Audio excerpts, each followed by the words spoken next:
กราบถวายความเคารพพระเถรานุเถระครูบาสังฆะที่เคารพอย่างสูงทุกรูปเจริญสุขสวัสดีสาธุชนท่านผู้ฟังทุกคนทุกท่านสำหรับสาธุชนท่านผู้ฟังที่ให้เกียรติรับฟังรายการธรรมาภิวัตน์อันเป็นรายการวิทยุเพื่อการเผยแผ่พระพุทธศาสนาส่งเสริมการศึกษาและพัฒนาสังคมรายการนี้รับผิดชอบโดยอาตมาภาพพระสาธิตธีระปัญโยประธานมูลนิธิธีระปัญโยตั้งอยู่ณที่พักสงฆ์สถาบันธรรมาภิวัตน์บ้านศพเตินตำบลศพปาดอำเภอแม่เมาะจังหวัดลำปางรายการนี้ออกอากาศทุกวันอังคารตั้งแต่เวลาตี 5ไปจนถึง7 โมงเมื่อเจ้า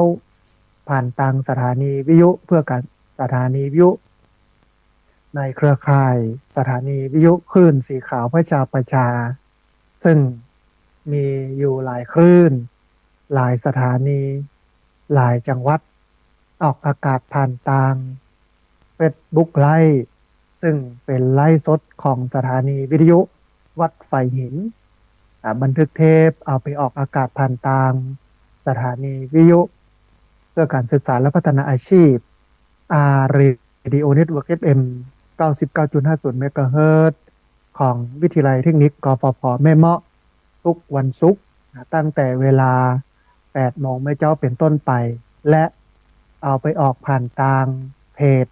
ของมูลนิธิธีระปัญโยซึ่งช่องทางสุดท้ายต่างหลังนี้ท่านผู้ฟังสามารถไปติดตามรับฟังย้อนหลังไปก๊อปปี้ลิงก์ไปคัดลอกลิงก์ส่งแชร์เอาไปให้กับญาติธรรมทั้งหลายได้ยินได้ฟังกันได้แถมตัวท่าน ผู้ฟังวันนี้ต้องขออภัยกับท่านผู้ฟังพอดีท่านอาจารย์พระครูอภิวัฒนวิกรมขอใช้เวลาในการประชาสัมพันธ์ข่าวที่เป็นสาระเพื่อที่จะให้ญาติโยมทั้งหลายได้รับรู้รับทราบก็เลยปะกันขวายน้อยนึ่งตี6 โมงถึง7 โมงเจ้าเอามีเวลาอยู่ด้วยกันประมาณ1 ชั่วโมงในวันนี้ท่านผู้ฟังจะพาท่านผู้ฟังไปเรียนรู้ถึงเรื่องของการ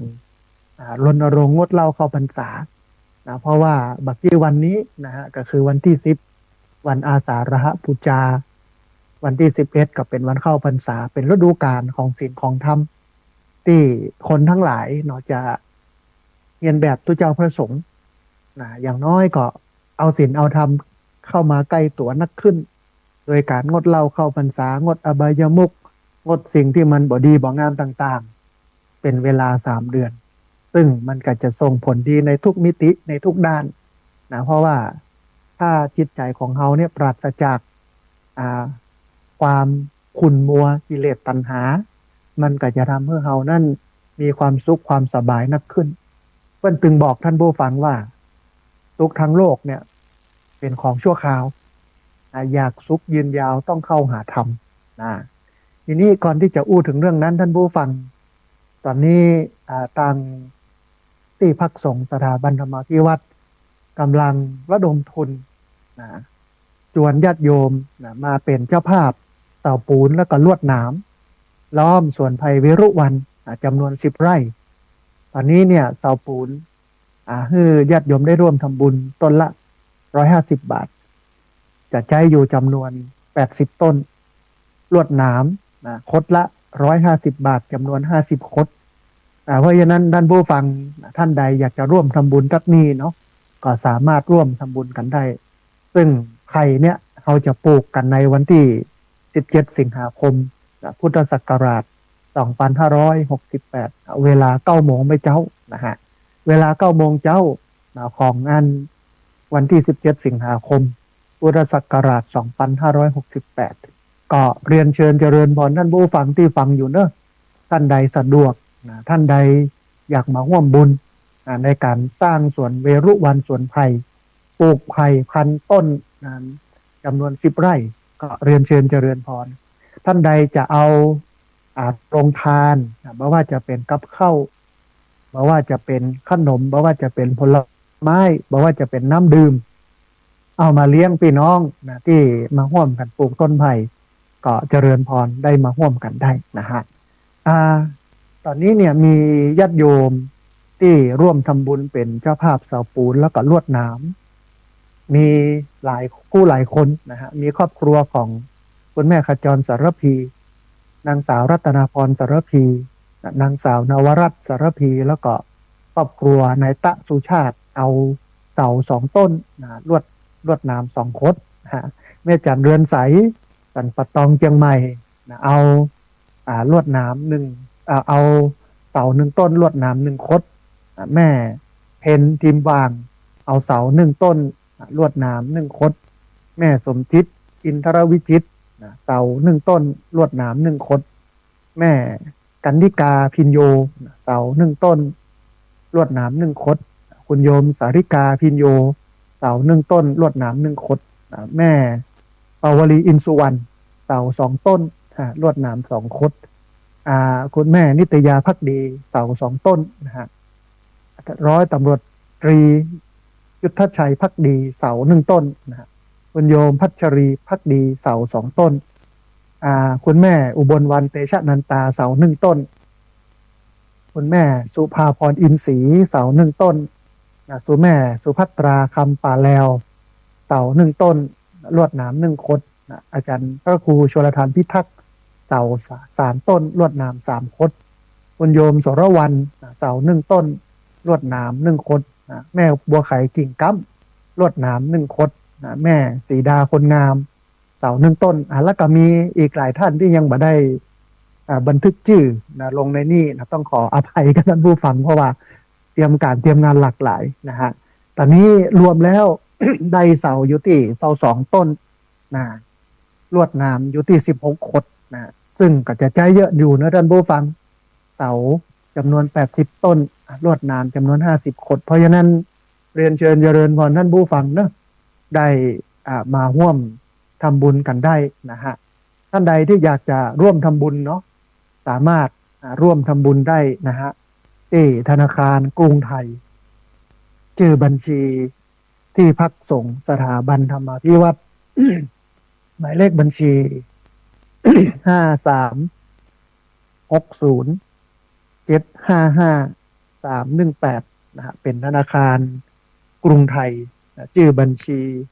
ที่พักสงฆ์สถาบันธรรมาภิวัตรหมายเลขบัญชี5360755318นะอันนี้ก็มาเอาบุญนะมาให้ท่านผู้ฟังได้ร่วมทำบุญด้วยกันนะฮะท่านผู้ฟังในวันนี้ที่พักสงฆ์สถาบันธรรมาภิวัตรร่วมกันกับมูลนิธิธีระปัญโย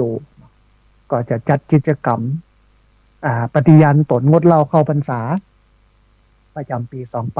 2568ซึ่งมีท่านในอำเภอเป็นประธานฝ่ายคฤหัสถ์มี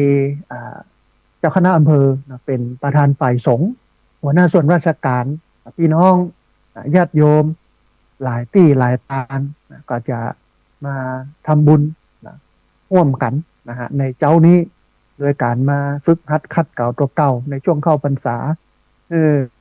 ละเว้นสิ่งที่มันเป็นอบายมุขที่ทำให้สุขภาพเสียทรัพย์สินเสียตัวนะฮะก็ต้องอนุโมทนาบุญร่วมกันท่านใดที่ฟังอยู่เนาะอยู่ใกล้นะฮะอยู่ใกล้ที่พักสงฆ์สถาบันธรรมาภิวัตรอำเภอแม่เมาะนะก็มาร่วมบุญกันได้เนื้อท่านผู้ฟังกิจกรรมก็จะเริ่มตั้งแต่9 โมงเป็นต้นไป10 โมงก็น่าจะเสร็จสิ้นแล้วนะในการปฏิญาณตนงดเหล้าเข้าพรรษาแล้วก็จะมีโรงเรียนผู้สูงอายุตัวนะก็จะเฮียนกันในวันนี้นะฮะก็เลยตะวานี้เตรียมการเตรียมงานสถานที่อะไรอย่างต่างๆนะก็เลยบอกค่อยมีเวลายุดโทรศัพท์กำโทรศัพท์นะเอามาชาร์จแบตไว้มีหลายผู้หลายคนโทรมาเดี๋ยวต้องขออภัยกับญาติโยมนะฮะทีนี้ท่านผู้ฟังเข้ามาสู่เนื้อหาสาระในวันนี้นะตอนนี้เนี่ยกระแสของการเลิกเหล้าเข้าพรรษาการก้าวสู่สุขภาพที่ดีแล้วก็ชีวิตที่ดีที่สดใสเนี่ยกำลังมาแหงนะฮะท่านผู้ฟัง วันที่10เป็นวันอาสาฬหบูชาวันที่11เป็นวันเข้าพรรษาก็เป็นฤดูกาลที่ผู้คนจะกินจะต้านจะฝึกหัดขัดเกลาส่วนคนที่บ่กินบ่ต้านบ่สนใจวัดวาศาสนาอันนั้นก็เรื่องของเปิ้น เขาก็ไปจวนไปบอกเปิ้นถ้าเปิ้นตอบรับก็ดีถ้าเปิ้นบ่ตอบรับก็บ่เป็นหยังก็ปล่อยเปิ้นไปตามวิถีอย่างนั้นนะฮะก็วันเวลาผ่านไปศีลธรรมของคนมันก็จะเสื่อมจากศาสนาแต่เขาก็เอาหมู่คนที่ยังมีความศรัทธาต่อศาสนาซึ่งความศรัทธานี้บ่ได้ยึดติดกับบุคคลตรงนี้เขาจะหันข่าวทุเจ้าพระสงฆ์เป็นปัญหาเยอะนะฮะมันเป็นปกติเพราะว่ากระบวนการคัดกรองในการบวชในการฝึกมันผสมบูรณ์แบบนะอาจจะอู้ได้ว่ามันแทบจะบ่ค่อยมีมันก็เลยได้คนที่บ่มีประสิทธิภาพมาอย่างนี้เป็นเรื่องปกติแต่ถ้าอยากจะให้มันมีประสิทธิภาพมันต้องมีกระบวนการในการคัดเลือกคนมาบวชมีกระบวนการในการฝึกคัดเก๋าคณะบวชมันถึงจะเข้าล็อกเข้าลอยนะความมีคุณภาพของพระเนรแต่ว่าเมื่อเป็นอย่างเงี้ยมันก็จะเป็นอย่างนี้ตลอดมันต้องแก้อยู่ที่2 จุดตรงนี้นะฮะทีนี้ท่านผู้ฟังช่วงเข้าพรรษาเป็นช่วงเวลาอันดีที่พุทธศาสนิกชนจะงดเหล้างดเว้นอบายมุขต่างๆหนึ่งในนั้นก็คือการเลิกเหล้าซึ่งบ่เพียงเป็นการสร้างบุญสร้างกุศลแก่ตัวเก่าแล้วเนี่ยมันยังเป็นการ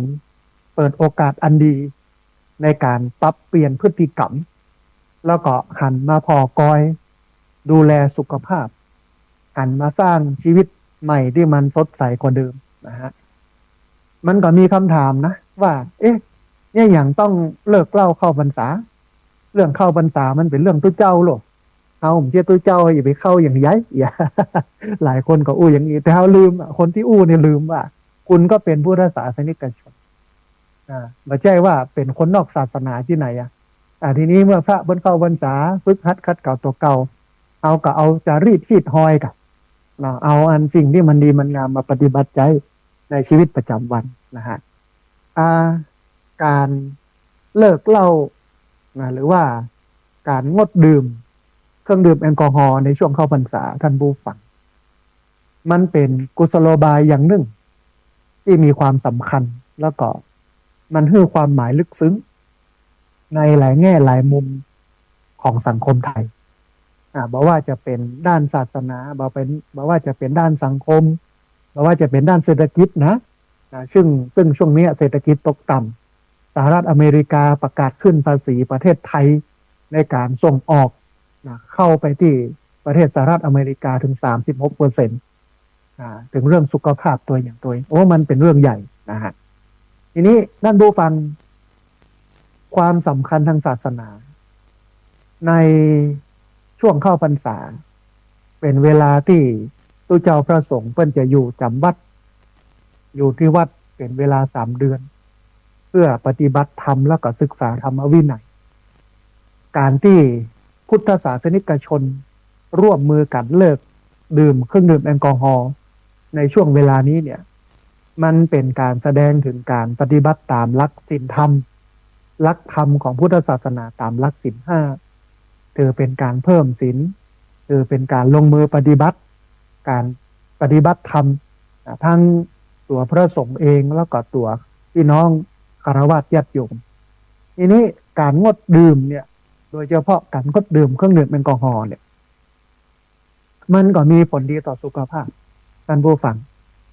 การเลิกดื่มเครื่องดื่มแอลกอฮอล์ช่วงเข้าพรรษาเนี่ยมีผลดีต่อสุขภาพหลายอย่างบอกว่าจะเป็นการลดความเสี่ยงโรคตับโดยเฉพาะโรคตับแข็งโรคตับอักเสบซึ่งเกิดจากการดื่มเครื่องดื่มแอลกอฮอล์เยอะป้องกันโรคหัวใจแล้วก็หลอดเลือดเพราะว่าการดื่มเครื่องดื่มแอลกอฮอล์เนี่ยทำให้ความดันโลหิตสูงการปรับปรุงสภาพจิตใจช่วยลดความเครียดแล้วก็ภาวะซึมเศร้าแล้วก็ทำให้สภาพจิตใจนั้นดีขึ้นและการเลิกดื่มแอลกอฮอล์จะช่วยเสริมสร้างภูมิคุ้มกันแล้วก็ทำให้ร่างกายนี่มันแข็งแรงขึ้นทีนี้เรามาดูความสำคัญต่อครอบครัวและสังคมท่านผู้ฟัง มันไม่ใช่แค่เรื่องสุขภาพนะเรื่องงดดื่มเนี่ยมันเป็นเรื่องของครอบครัวและสังคมตัวในมิติของครอบครัวแล้วก็สังคมเนี่ยการเลิกดื่มเครื่องดื่มแอลกอฮอล์หรือว่าลดการดื่มเครื่องดื่มแอลกอฮอล์ในช่วงเข้าพรรษาเนี่ยมันจะช่วยเสริมสร้างความสัมพันธ์ในครอบครัวมันจะเนี่ยคือสมาชิกในครอบครัวเนี่ยมีความสุขแล้วก็มีสุขภาพดีขึ้นบ่มีปัญหาทางการเงินเรื่องเศรษฐกิจก็ดีขึ้นตัวในมิตินี้นะรวมไปอย่างถึงความรุนแรงในครอบครัวที่เกี่ยวข้องกับการดื่มเครื่องดื่มแอลกอฮอล์นั้นก็จะลดลงซึ่งวันนี้สถิติการถูกทำร้ายของคนในครอบครัวโดยคนในครอบครัวเองและที่เมาเหล้ามีสูงมากถ้าหากว่าลดดื่มช่วงเข้าพรรษา3 เดือนมันจะทำให้สถิติความรุนแรงในครอบครัวเนี่ยมันลดลงแถมปอท่านผู้ฟังมันช่วยลดอุบัติเหตุในเรื่องของการจราจรเพิ่มความปลอดภัยในท้องถนนนะฮะทุกปีที่มันจะเป็นปีเปลี่ยนศักราชนะช่วงปลายเดือนธันวาถึงต้นมกราก็จะมีการเฝ้าระวัง7 วันอันตรายมันก็เกิดอุบัติเหตุทุกปีทุกครั้งนะฮะแล้วก็มีผู้บาดเจ็บผู้เสียชีวิตแล้วเปิ้นก็เน้นไปที่คนที่เสียชีวิต คนที่ได้รับบาดเจ็บเนี่ยส่วนใหญ่80-90%สาเหตุมาจากการดื่มเครื่องดื่มแอลกอฮอล์นะถ้าหากว่าเขาลดการดื่มหรือว่าเลิกดื่มได้เนี่ยมันก็จะเป็นประโยชน์นะฮะแต่ปอท่านผู้ฟังการลดการละการเลิกการดื่มเครื่องดื่มแอลกอฮอล์เนี่ยมันจะช่วยส่งเสริมการทำงานให้มันมีประสิทธิภาพนักขึ้นเพราะว่ามีสติกับการเนี่ยการทำงานโลกเนาะแต่ปอมันช่วยลดการขาดงานและกับการป่วยจากการดื่มเครื่องดื่มแอลกอฮอล์โรค NCD โรคบัติดต่อแต่ร้ายแรงบอกว่าจะเป็นเบาหวานความดันไขมันในเส้นเลือดเนี่ยเหตุปัจจัยส่วนหนึ่งที่มันเกิดขึ้นที่มันเป็นโรคเหล่านั้นส่วนใหญ่ก็มาจากการดื่มเครื่องดื่มแอลกอฮอล์อันนี้ก็คือในมิติของครอบครัวสังคมรวมไปจนถึงมิติเรื่องเศรษฐกิจในแต่ละปีเนี่ยเพิ่นมีการจดบันทึกรายจ่ายโดยเฉพาะคนงดเหล้าเข้าพรรษาคนที่เปิ้นงดเหล้าในงานศพคนที่เปิ้นงดเหล้าในงานแต่งงานบวชงานต่างๆเนี่ยมันทำให้มีเงินเหลือเก็บเหลือใช้เพราะว่าบ่เอาเงินนั้นไปจ่ายซื้อเครื่องดื่มแอลกอฮอล์มาดื่มมาเลี้ยงในงานนี่คือประโยชน์ยิ่งช่วงนี้เศรษฐกิจบ่ดีท่านผู้ฟังมันก็จะต้องเซฟต้องประหยัดเครื่องดื่มแอลกอฮอล์นี่มันบ่ใช่เป็นอันต้นฮ้องว่าเป็นปัจจัยสำคัญของชีวิตมีก็ได้บ่มีก็ได้อาตมาอยู่เป็นทุเจ้ามา30 ปี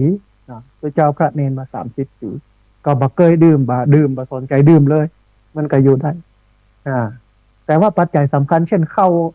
น้ำอาหารในอย่างต่างๆเนี่ยมันสำคัญหรอกบ่กินบ่ได้นะฮะ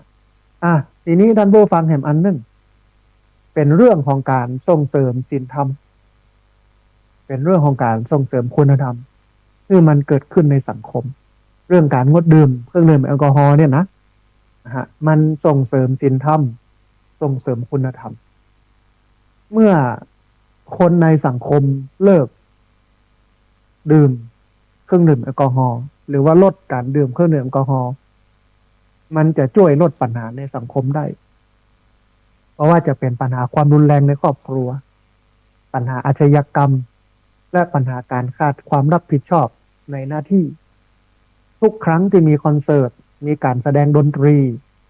ถ้ามีการเลี้ยงเหล้าเลี้ยงยาเพราะว่าจะเป็นงานวัดงานบ้านงานอย่างก็ตามล้วนแล้วแต่มีการทะเลาะวิวาทบุบโหตีตากันนะฮะถึงขั้นที่ทำร้ายร่างกายทำลายชีวิตกัน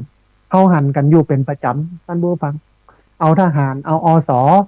เอาสหไปเฝ้าไปพอไปกอยไปดูตำรวจไปดูมันก็บอกกุ้มนะมาทุกครั้งมันก็เกิดเรื่องแต่ถ้าหากว่าเขาตัดปัจจัยในการจะทำให้คนทะเลาะวิวาทกัน ได้ลงก็คือเรื่องเล่าบ่เพื่อเลี้ยงในงานนั้นบ่เพื่อดื่มเพื่อกินมันก็จะทำให้งานนั้นม่วนงานสันเล่าแบบหนึ่งนะฮะแถมอันหนึ่งท่านผู้ฟังการสร้างแรงบันดาลใจและก็กำลังใจเพื่อกับคนที่ต้องการเลิกเครื่องดื่มแอลกอฮอล์เนี่ยในช่วงเข้าพรรษานะฮะในวันที่11ก็จะเป็นวันเริ่มต้นในการลดละเลิกเครื่องดื่มแอลกอฮอล์คือประเทศไทยเราเนี่ยมันเสียอย่างหนึ่งคือมันบ่ชอบเพื่อกำลังใจกันเวลาเปิ้นประกาศตนว่าโอ้จะงดเหล้าเข้าพรรษา3 เดือนเนอะเอาก็จะตั้งคำถามว่าแต่ก็ฮะ มันจะได้บอกใดเนี่ยมันจะพดจะหิวก็อย่าคือแทนที่เขาจะขึ้นเป็นกุศลว่าอู้คนคนหนึ่งที่เปิ้นเป็นขี้เหล้าเมายาหรือเปิ้นกินพ่องบักกินหลายเนี่ยเปิ้นจะปฏิญาณตนงดเหล้าหรือเลิกเหล้าเข้าพรรษาเขาเองซึ่งเป็นคนในสังคมเป็นคนที่ได้รับผลดีผลเสียต่อการดื่มบ่ดื่มของคนคนนั้นด้วยนะ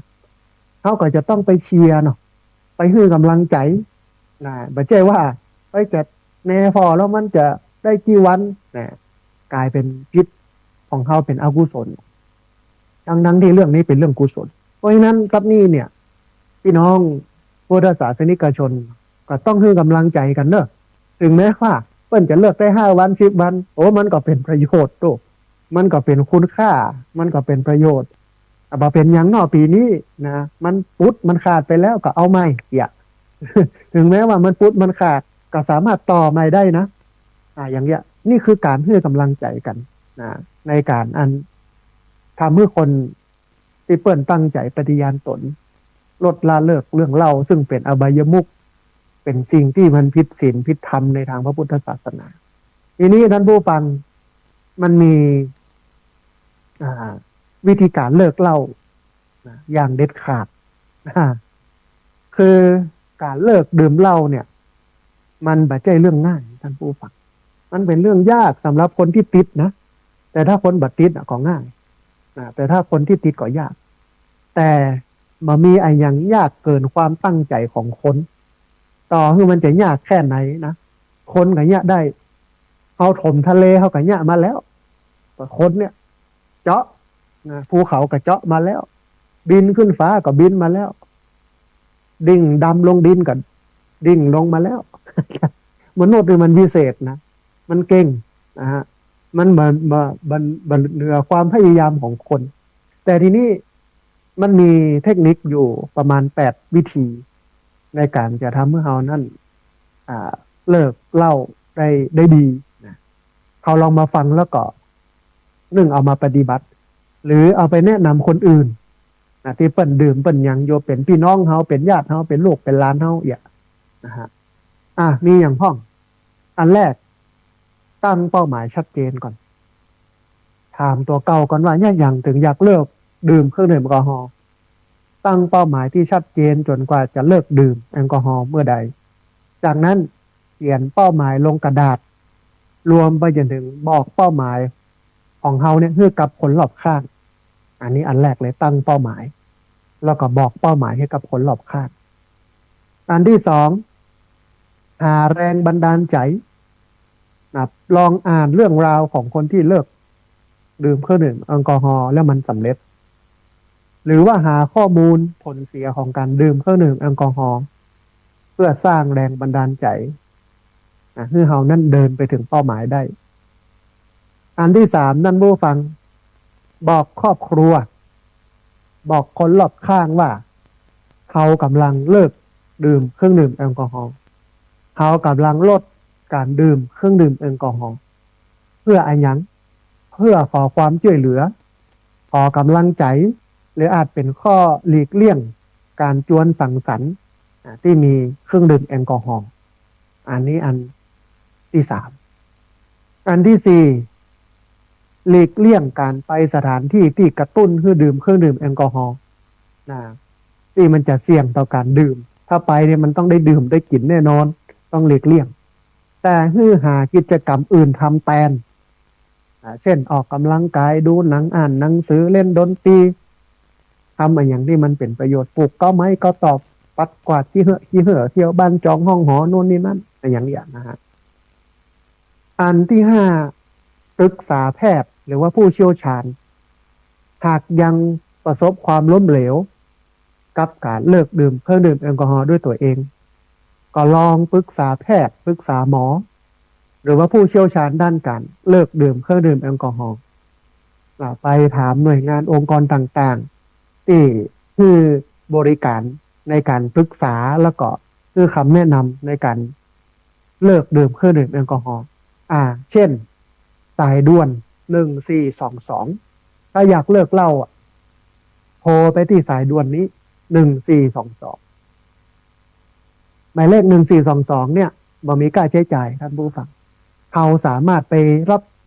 ข้อเสนอแนะข้อคิดเห็นวิธีการในการเลิกเหล้าจากผู้เชี่ยวชาญได้ที่หมายเลขนี้คือ1422นะอันที่หกมันต้องอดทนแล้วก็อย่าเพิ่งไปยอมแพ้สองกรรมนะท่านผู้ฟังอดทนแล้วไม่ยอมแพ้การเลิกดื่มเครื่องดื่มแอลกอฮอล์เนี่ยท่านผู้ฟังมันอาจจะต้องใช้เวลาขอเพียงว่าเราเนี่ยจะไปยอมเรานี่จะไปท้อแท้มันเรานี่ต้องลุกขึ้นสู้กัดฟันสู้อดทน3 เดือนผ่านไปได้มันก็เป็นกุศลสำหรับเขามันก็ดีต่อสุขภาพดีต่อสังคมแต่ถ้ามันบ่ได้ก็เป็นอย่างปีหน้าเอาใหม่หรือปีนี้ถ้ามันพุทธไปแล้วก็ต่อใหม่อย่างเงี้ยนะฮะอันที่7ท่านผู้ฟังต้องดูแลสุขภาพด้วยการกินอาหารที่มันครบ5 หมู่ออกกำลังกายสม่ำเสมอนอนหลับพักผ่อนให้มันเพียงพอแล้วก็พยายามจัดการความเครียดบ่ให้เครียดสะสมบ่ให้เครียดเยอะผ่อนคลายความเครียดนะฮะและข้อสุดท้ายท่านผู้ฟังคือรางวัลตัวเก่าด้วยสิ่งที่ชอบเมื่อสามารถบรรลุเป้าหมายในการเลิกดื่มเครื่องดื่มแอลกอฮอล์ได้3 เดือนแล้วปุ๊บเลิกดื่มได้เอาฮื้อรางวัลตัวเก่าฮื้อของขวัญกับตัวเองด้วยการไปแอลด้วยการไปกินข้าวอาหารลำๆด้วยการเข้าวัดเข้าวาไปฟังธรรมด้วยการทำนู่นนี่นั่นตามที่เขาชอบนะฮะทีนี้ท่านผู้ฟังจากข้อมูลของสสสเนี่ยเปิ้ลได้ไว้บอกไว้ว่าสายด่วนเลิกเหล้า1413เนี่ยเปิ้ลให้บริการการเลิกดื่มเครื่องดื่มแอลกอฮอล์แล้วก็สิ่งเสพติดแก่ประชาชนโดยเฉพาะผู้ที่อยากเลิกดื่มคือสามารถลดละเลิกการดื่มได้อย่างถูกต้องและก็ปลอดภัยนะฮะแต่ว่าเปิ้ลให้บริการบ่เว้นวันหยุดนะเอาตั้งแต่8 โมงถึง2 ทุ่มเปิ้ลจะมีนักจิตวิทยาคือบริการอยู่8 สายคือบริการเต็มทุกสายหรือนอกเวลาทำการสามารถฝากเบอร์โทรไว้คือเปิ้ลโทรกลับได้ในช่วงเข้าพรรษา3 เดือนของทุกปีทีนี้ท่านผู้ฟังคณะเดียวกันสำนักงานกองทุนสนับสนุนการสร้างเสริมสุขภาพหรือว่าสสสสำนักงานเนี่ยเปิ้ลได้งบประมาณมาจากเหล้าบุหรี่เหล้าบุหรี่เปิ้ลก็หักเปอร์เซ็นต์จากเหล้าบุหรี่เนี่ยมาสมทบเข้ากองทุนนี้แล้วเอากองทุนเนี่ยไปช่วยกันรณรงค์การลดการละการเลิกการสูบการดื่มบุหรี่เครื่องดื่มแอลกอฮอล์และสิ่งเสพติดต่างๆสสสก็ได้พัฒนาการเพื่อบริการผ่านระบบแชทบอทแอปพลิเคชันไลน์ชื่อว่าน้องตั้งใจในไลน์เนี่ยมันจะมีแอปพลิเคชันที่ว่าน้องตั้งใจคือคำปรึกษาและการติดตามปัญหาการดื่มผ่านสมาร์ทโฟนก็คือโทรศัพท์มือถือที่มันสะดวกที่มันรวดเร็วขึ้นแล้วมันก็ขยายประเด็นเพื่อบริการโดยเพิ่มนักจิตวิทยาเพื่อการปรึกษาเรื่องการเลิกสิ่งเสพติดทุกชนิดเพื่อหนุนเสริมระบบงานบำบัดผู้มีปัญหาการดื่มเครื่องดื่มแอลกอฮอล์แล้วก็สิ่งเสพติดทุกชนิดคือมันลดลงนะฮะแล้วก็มันยังมีสายด่วนที่ได้ไว้ตะกี้ก็คือหมายเลข1422ถ้าท่านใดสนใจก็สามารถโทรไปหมายเลขนี้ได้นะฮะวันนี้ประมาณนี้ท่านผู้ฟัง มาจวนท่านผู้ฟังเนาะลดละเลิกเครื่องดื่มแอลกอฮอล์มันไม่ใช่แค่คนที่ดื่มเหล้าลดละเลิกเหล้าในช่วงเข้าพรรษาเท่าอันนะคนที่เป็นพุทธศาสนิกชนในทุกเพศทุกวัยก็สามารถตั้งใจทำในสิ่งที่มันเป็นกุศลสำหรับตัวเองอาศัยช่วงเวลา3 เดือนนี่เป็นช่วงฝึกตัวเก่าก็ได้โดยหลักจิตวิทยาแล้วเนี่ย ถ้าใครทำถ้าใครเลิกทำในสิ่งที่เคยทำมาก่อนเป็นระยะเวลา3 เดือนเนี่ยมันมีโอกาสสูงมากที่จะเลิกได้ อันนี้ตามหลักการจิตวิทยาเลยถ้าเขาเป็นคนละอ่อนเป็นเด็กละอ่อนเป็นคนน้อยเขาก็ต้องมาดูพฤติกรรมของเขาละอ่อนเนี่ยมีปัญหาอันหนึ่งคือใช้โทรศัพท์เยอะเกินและใช้ไปกับในทางที่มันบ่ค่อยมีสาระอาจจะลดละเลิกเล่นเป็นเวลากะเล่นกับเวลาการเล่นกี่ชั่วโมงต่อวันเล่นเวลาไหนพ่องวันไหนพ่องละอ่อนก็จะได้มีคุณภาพชีวิตที่ดีขึ้นมาคนหนุ่มคนสาวเลิกตื่นขวายเลิกนอนดึกเลิกแอวเลิกเล่นในช่วงเวลา3 เดือนนี้มันก็เป็นประโยชน์สำหรับคนหนุ่มคนสาวสำหรับนักศึกษาหรืออาจจะตั้งใจ3 เดือนนี้จะตั้งใจอ่านหนังสือวันละกี่หน้ากี่บรรทัดก็ว่าไปอันนี้สำหรับคนหนุ่มคนเก่าคนอยากการทำงานอาจจะเลิกเล่นหวย3 เดือนนี้อาจจะเลิกจมอันนี้เอาไว้คือคนเฒ่าคนที่มีอายุเลิกจมเลิกซ้ำ3 เดือนนี้คนที่ไปนั่งอยู่ที่3 แยก 4 แยกแล้วนั่งสุมหัวกันเล่าขวัญพี่น้องชาวบ้าน อาจจะเลิก3 เดือนนี้เขาบ่เล่าขวัญใครนะถ้าเล่าขวัญนี่มันบ่ดีมันจะบ่ท่าเขาก็ลดยาสัก3 เดือนกันเขาบ่เล่าละเถอะก็นี่คือสิ่งที่มันเป็นประโยชน์หลายคนอาจจะเก็บออมเงิน3 เดือนนี้นะออมวันละบาทก็ได้วันละ10 บาทก็ว่ากันไปแล้วแต่สิ่งที่เราเป็นสิ่งที่เรามีปัญหาอุปสรรคอย่างที่มันขวางกั้นชีวิตเราเมื่อมันเจริญในการดำเนินชีวิตเราก็ตั้งสัจจะอธิษฐานลดละเลิกมันในช่วงเวลา3 เดือนนี้นี่มันก็เป็นประโยชน์เอาเหตุเอาหอยเอาวิถีที่คนทั้งหลายเป็นยึดถือปฏิบัติเอามาใช้ในชีวิตตัวเองมันก็จะทำให้ชีวิตตัวเก่านั้นดีขึ้นนะฮะเอาละด้านผู้ฟังตอนนี้ได้เวลาเปิดสาย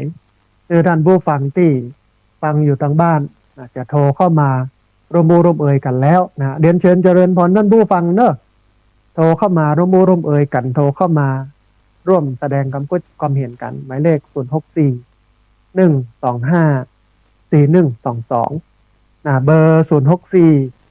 125 4122พอดีมีสายเข้ามาสายหนึ่งเดี๋ยวครับสายนี้ก่อนเพื่อจะว่าจะได้พ้องเจริญพ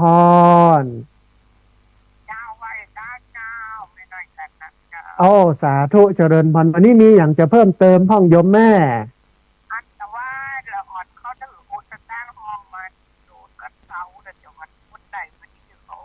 โอถือเจ้าสาธุเดียวรถ150แล้วของเขา150เจ้าสาธุอนุโมทนาบุญกับแม่น้อยกาดนัดเนาะเจ้าอันวันนี้เทวมาถือเนาะของเขาอาจารย์นะเจ้าเพราะว่าเจ้าคุณทำบัญญัติก็เป็นเอาไว้นะเจ้าเพราะฉะนั้นท่านฟังทั้งหลายเจ้าพระที่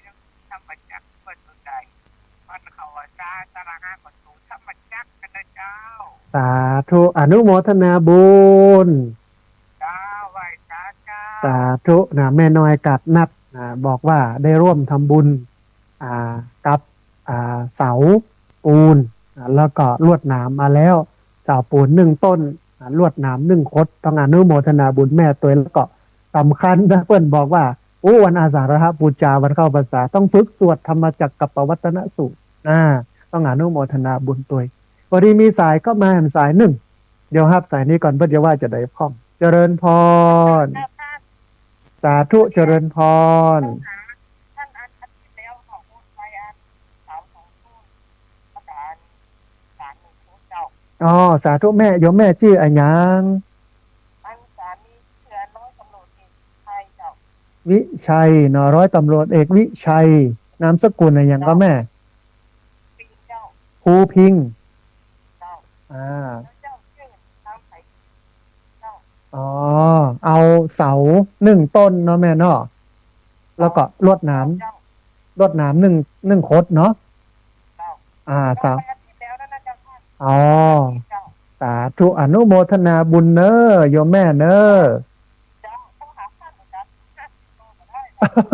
น่าจะยุ่งอยู่เพราะที่การงานมันเยอะนะฮะเจ้าอ่าเจ้าเจ้าเขาต้องการเจ้าอนุโมทนาบุญโยมแม่สาธุเจริญพรนะญาติโยมนะโทรมานะฮะเปิ้นได้ร่วมทำบุญเสา1 ต้นแล้วก็อ่าลวดหนาม1 ขดนะฮะ100 ตำรวจเอกเนาะวิชัยภูพิงค์นะพอดีมีสายเข้ามาเห็นสายหนึ่งเดี๋ยวครับสายนี้ก่อนเบิ้ลจะว่าจะได้พ้องเจริญพร เจ้าไม่ใช่เจ้าท่านอาจารย์แค่เห็นคนทุกที่อ่า เจ้า แม่เพนตาจานเจริญพร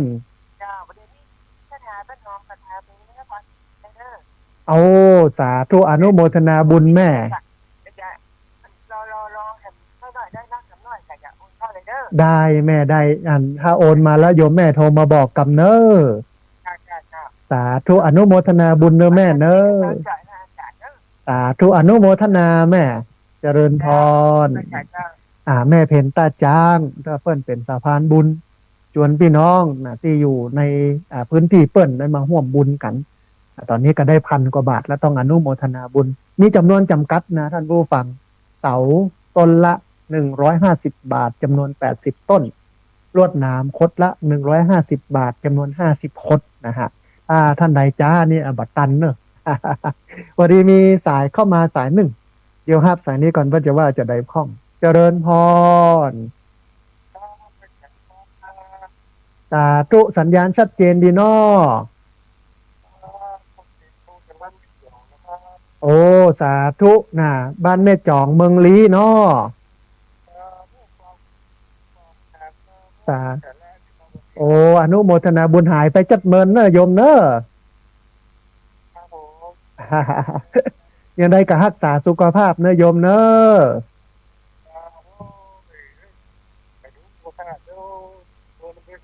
แม่นละหายไปจัดเมินตอนนี้มาแล้วบ้านแม่จองเนาะนะเมืองลีอนุโมทนาบุญกับโยมเนอะสาธุเจริญพรนะโยมเมืองลีบ้านแม่จองนะฮะโอ้หายไปจัดเมินนะเปิ้นเป็นผู้พิการติดเตียงนะฮะก็คิดว่าญาติโยมที่อยู่ใกล้เนาะก็ไปพอไปกอยกันพ้องเพื่อกำลังอกกำลังใจกันเวลาเหลือนักอยู่นะท่านผู้ฟัง14 นาทีนะฮะเรียนเชิญเจริญพรที่เบอร์0641254122เบอร์0641254122พอดีมีสายเข้ามาสายหนึ่งเดี๋ยวครับสายนี้ก่อนเพื่อจะว่าจะได้พ้องเจริญพร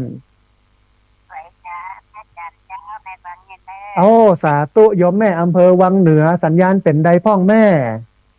ชัดเจนเลยเจ้า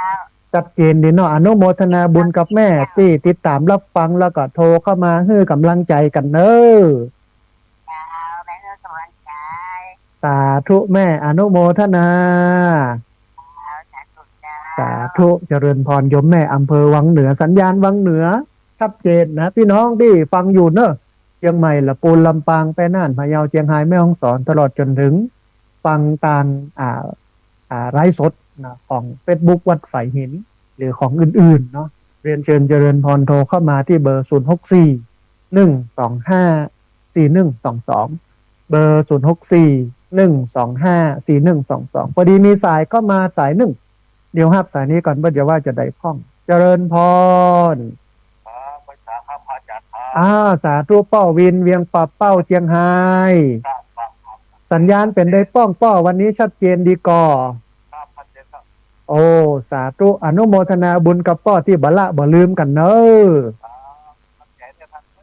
ได้กำลังใจจัดนักเลยโยมป้ออนุโมทนาสาธุนะป้อวินนะเวียงป่าเป้าเชียงไฮ้นะต้องอนุโมทนาบุญกับป้อด้วยเนอะมีสายที่โทรเข้ามาประมาณ27 สายนะบ่ได้ครับเรียนเชิญเจริญพรโทรเข้ามาที่เบอร์0641254122 เบอร์0641254122พอดีมีสายเข้ามาสายหนึ่งเดี๋ยวครับสายนี้ก่อนเพื่อจะว่าจะได้พร้อมเจริญพรอ้าวสาธุน่ะโยมแม่บ้านห้วยการเนาะแม่สายทองบ้านห้วยการสัญญาณเป็นได้พ่องแม่สัญญาณเป็นได้พ่องโอ้สาธุวันนี้มีอะไรอย่างจะเพิ่มเติมพ่อง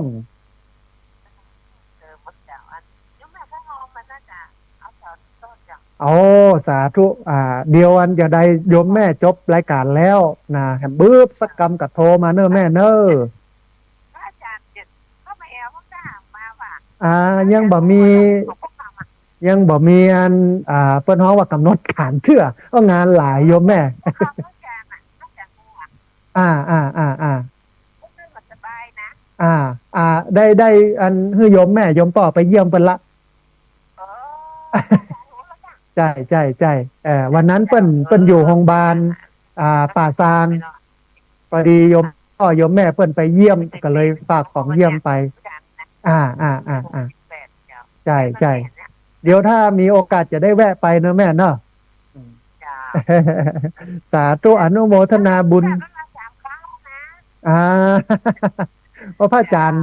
งานหลายโยมแม่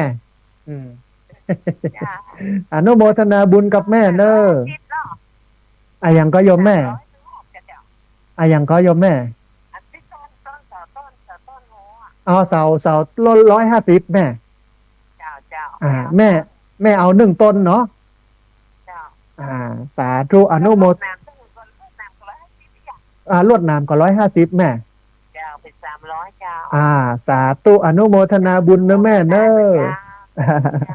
สาธุนะแม่สายทองนะจากบ้านห้วยการบ้านห้องหลวปูนตะกี้เปิ้นอู้ถึงลุงคำนะลุงคำสิที่เขื่อนที่โทรมาประจำแล้วปกติเนี่ยเปิ้นจะเป็นสายแรกนะลุงคำนะฮะแต่เผอิญเปิ้นบอกสบายนะเปิ้นบอกสบายวันก่อนโยมป่อโยมแม่ไปเยี่ยมแล้วเพราะว่าเปิ้นอยู่ใกล้บ้านที่บ้านห้องหลวปูนพอดีมีสายเข้ามาแถมสายหนึ่งเดี๋ยวครับสายนี้ก่อนเพื่อเดี๋ยวว่าจะได้พ่องเจริญพรสาธุโยมแม่แนะนำโยมแม่แนะนำตัวน้อยชื่ออะไรยังอ๋อจำบ่ได้แล้วนะเมินแต่ละเนาะ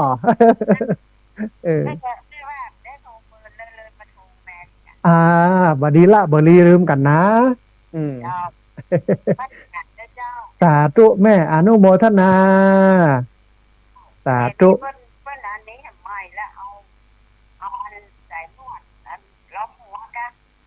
ลวดหนามพอดีอันที่จะเตรียมปลูกไข่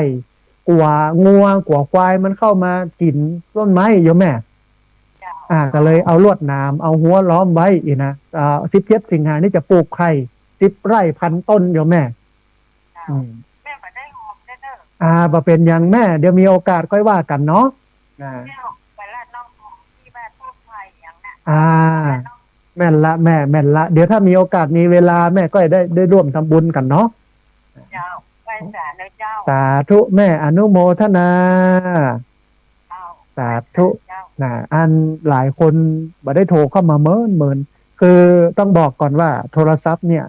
ที่รับสายเนี่ยมันบ่มีชื่อโยมปรากฏบอกว่าสายใครเป็นสายใครฟังเสียงแล้วจำเอาบางครั้งบางทีจำผิดจำถูกต้องขออภัยตัวนะฮะวันนี้มีสายเข้ามาเห็นสายหนึ่งเดี๋ยวครับสายนี้ก่อนเอาจะว่าจะได้พร้อมเจริญพรสาธุแม่สุแก้วคำอ้วนอนุโมทนาบุญกับโยมแม่ที่บ่ลืมกันเนอะที่โทรเข้ามาให้กำลังใจกันต้องอนุโมทนาบุญเนาะได้ละโยมแม่เดี๋ยวได้บันทึกชื่อลงนี้ละสาธุเจริญพรสาธุอนุโมทนาบุญนะฮะกับแม่สุแก้วคำอ้วนนะฮะที่ได้ร่วมทำบุญกันกับลวดหนามแล้วก็เสาปูนนะฮะที่กำลังระดมทุนกันอยู่ก็ใจมาเยอะนะท่านผู้ฟังแต่ที่มันกว้างนะฮะแต่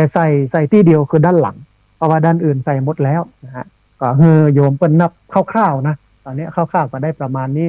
แต่ว่าถ้าหากว่าอาจจะนับกันให้นักขึ้นเนี่ยอาจจะได้เยอะกว่านี้พอดีมีสายเข้ามาสายหนึ่งเนี่ยเดียวครับสายนี้ก่อนเปิ้ลจะว่าจะได้พ่องนะฮะเจริญพรเอาสาธุโยมแม่หลงบ้านบวกเมืองลี้ละปูนเนาะสัญญาณเป็นได้พ่องแม่วันที่ชัดเจนดีก่อโอ้สาธุอนุโมทนาฝนอันนักก่อนละปูนนะเมืองลี้อ่ะพอนักอยู่เนาะแม่เนาะจะได้กระรักษาสุขภาพเนอะแม่เนอะสาธุบ่เป็นอย่างแม่เดี๋ยวนี้มีเวลามาร่วมบุญกันเนอะสาธุแม่เจริญพรนะแม่แม่หลงบ้านบวกเมืองลี้ละปูนนะฮะเรียนเชิญเจริญพรเนอะท่านผู้ฟังเนอะที่เบอร์0641254122เบอร์0641254122เรียนเชิญเจริญพรได้โทรเข้ามาร่วมโบร่วมเอ่ยกันโทรเข้ามาร่วมแสดงกำกึดกำเห็นกันพอดีมีสายเข้ามาสายหนึ่งเดี๋ยวฮับสายนี้ก่อนเพื่อจะว่าจะได้พ่องเจริญพรสาธุโยมแม่เจริญพร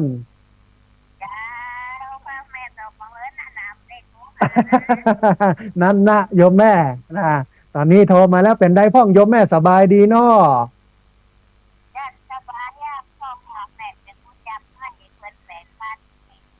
เอาสาธุแปลงเสร็จแล้วเนาะโอ้ดีแล้วแม่อันเนี้ยได้บ้านได้อยู่ได้อาศัยสบายอกสบายใจแล้วแม่กับนี้เนาะโอ้อนุโมทนาบุญกับแม่เนอะ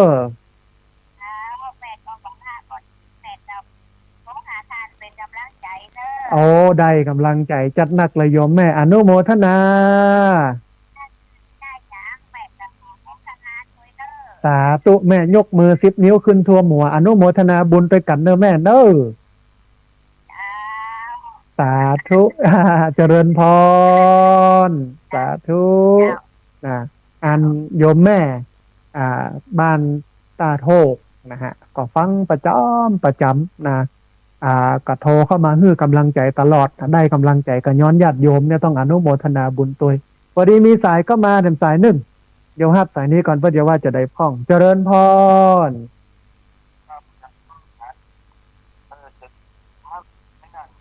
อ๋อเมืองน่านเดี๋ยวน่าจะเดือนเนี้ยโยมป้อเดี๋ยวกำลังดูวันอยู่ เดี๋ยวถ้าไปวันไหนจะโทรบอกนะป้อเนอะได้เดี๋ยวจะประชาสัมพันธ์ในรายการวิทยุก่อนว่าจะไปวันไหนแล้วก็โทรนัดกันเพื่อปะกันเนาะป้อเนาะ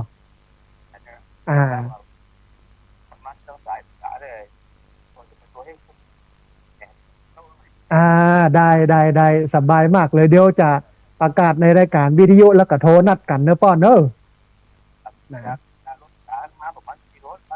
อ๋อบักไก่ตะก้อนน่ะอาจารย์ลงตีต้ารถเวียงสาหันบ่อยได้ป้อได้ถ้าจะได้จะบอกเนอะป้อเนอะโอ้สาธุได้เลยป้อถ้าจะได้จะโทรหาเนอะสาธุเจริญพรโยมป้อจากเมืองน่านโทรเข้ามานัดหมายกันถามว่าอาจารย์จะมาเมืองน่านเมื่อใดนะพอดีไปประชุมไปไปธุระสำคัญเรื่องศาสนาเนาะกับท่านอาจารย์พระครูสุจินต์นันทกิจเจ้าคณะอำเภอสันติสุขจังหวัดน่านซึ่งเป็นครูบาอาจารย์ที่เคารพนับถืออย่างมากนะฮะก็ไปไปไปเยี่ยมไปเยือนไปประชุมไปไปกันบ่อยนะเดี๋ยวถ้าจะไปวันไหนเดี๋ยวจะแจ้งให้โยมได้ทราบพอดีมีสายเข้ามาเต็มสายหนึ่งเดี๋ยวฮับสายนี้ก่อนเพื่อจะว่าจะได้พ่องเจริญพรสาธุโยมแม่ฟังอยู่ตังใดเอาอำเภอดอยสักแม่หอมละอ๋อตอนที่แม่ไปน่ะกำลังลุงเคยอาจารย์วิโรจน์แม่ไปเคยเปิ้ลแล้วก็ลงถาดอ๋อสาธุตอนนี้ยังฝนตอนสาจำได้ละแม่ไปทำบุญละโอ้สาธุอนุโมทนาบุญกับแม่เนอะเจ้าวันหลังแม่จะไปสาธุแม่จะเริญพรดีแล้วแม่ดีละเป็น จำได้โยมแม่จำได้อนุโมทนาบุญกับแม่ที่มากินมาตามเนอะสาธุนะพี่น้องดอยสะเก็ดซึ่งเป็นญาติธรรมเดียวกันท่านครับท่านอาจารย์รองศาสตราจารย์ดรวิโรจน์อินทนนท์ก็อู้ถึงอาจารย์รองศาสตราจารย์ดรวิโรจน์อินทนนท์ปีนี้มหาวิทยาลัยเชียงใหม่เปิ้ลจัดปฏิบัติธรรมประจำปีเนาะของอันบุคลากรของมหาวิทยาลัยเชียงใหม่แล้วก็พี่น้องญาติโยมทั่วไปนะวันที่8ถึงวันที่11สิงหาคมพุทธศักราช2568ท่านใดที่จะไปร่วมปฏิบัติธรรมเนอะประสานได้ที่มหาลัยเชียงใหม่นะฮะเปิ้ลรับสมัครแล้วก็อาจจะมีค่าใช้จ่ายเล็กๆน้อยๆนะฮะเอาไว้ใช้จ่ายท่านโดยเพราะฉะนั้นท่านใดสนใจลองเช็คที่มหาลัยเชียงใหม่ดูกันแล้วกันปฏิบัติธรรมเปิ้ลจะปฏิบัติกันที่ละปูนข้างศาลากลางละปูนหลังใหม่ศูนย์นั่นการศึกษาฮาริปูนชัยของมหาลัยเชียงใหม่เป็นอยู่ที่หั่นกุปิยะนะฮะเพราะฉะนั้นท่านใดที่จะปฏิบัติธรรมแต่ว่าเข้มข้นหน่อยเนอะ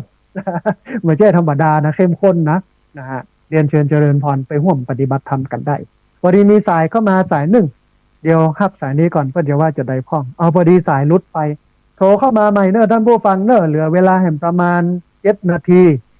ที่เบอร์0641254122เบอร์0641254122ขณะที่รอสายจากบรรดาท่านผู้ฟังที่ฟังอยู่ทางบ้านจะโทรเข้ามาเดี๋ยวจะได้ประกาศบัญชีที่คือญาติโยมได้ร่วมทำบุญกันพอดีมีสายเข้ามาสายหนึ่งเดียวครับสายนี้ก่อนเปิ้ลจะว่าจะได้พ้องเจริญพรสาธุเจริญพรโยมแม่สัญญาณเป็นใดพ้องอ๋อสาธุแม่วันที่17 สิงหานี้เนาะแม่เนาะ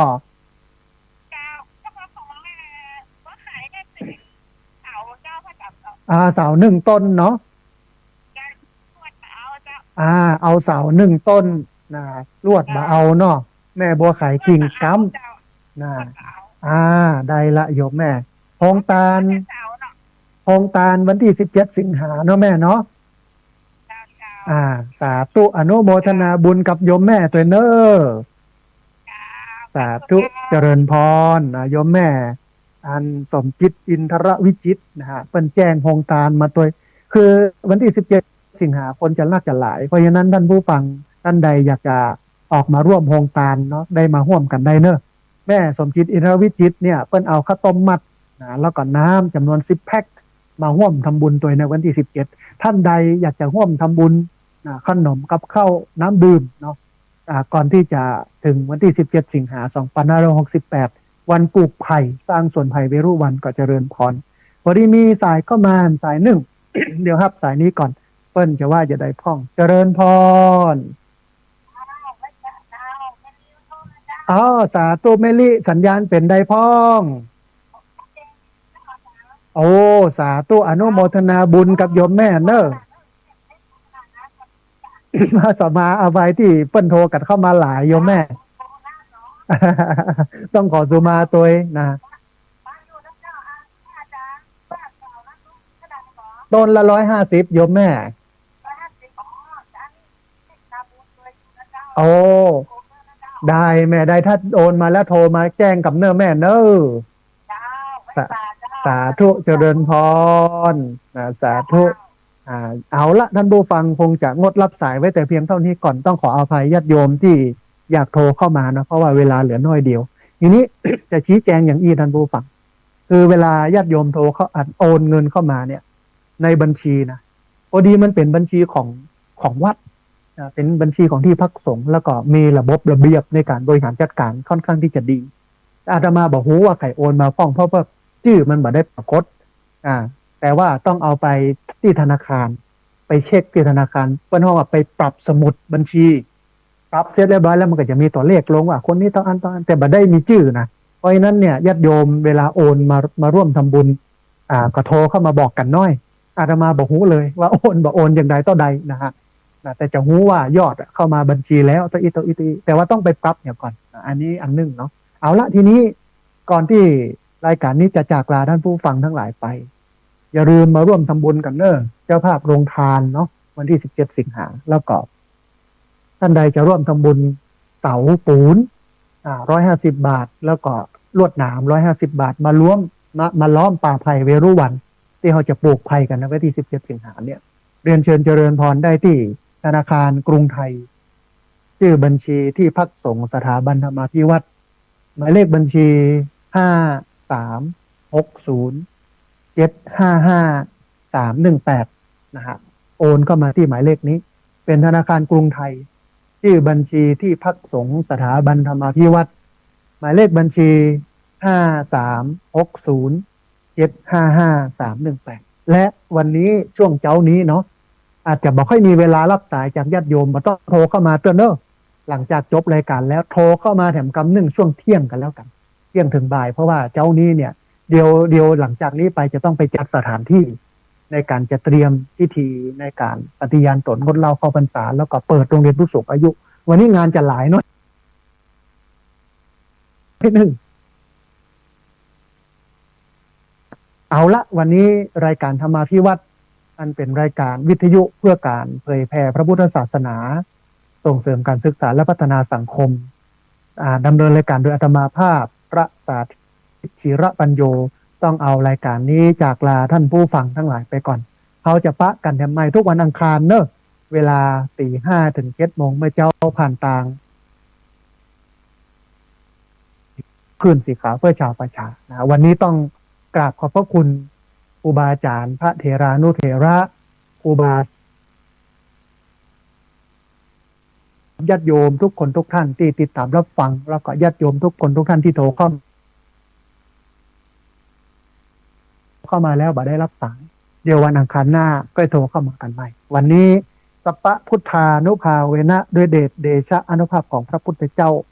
สัพพะธรรมานุภาเวนะด้วยเดชเดชะอานุภาพของพระธรรมเจ้าสัพพะสังฆานุภาเวนะด้วยเดชเดชะอานุภาพของพระสังฆเจ้าศรัทธาโสธีพระวันตุเตขอความสุขความเจริญในธรรมจงบังเกิดมีแด่บรรดาศรัทธาสาธุชนทุกคนทุกท่านตลอดกาลเป็นนิจเทินเจริญพร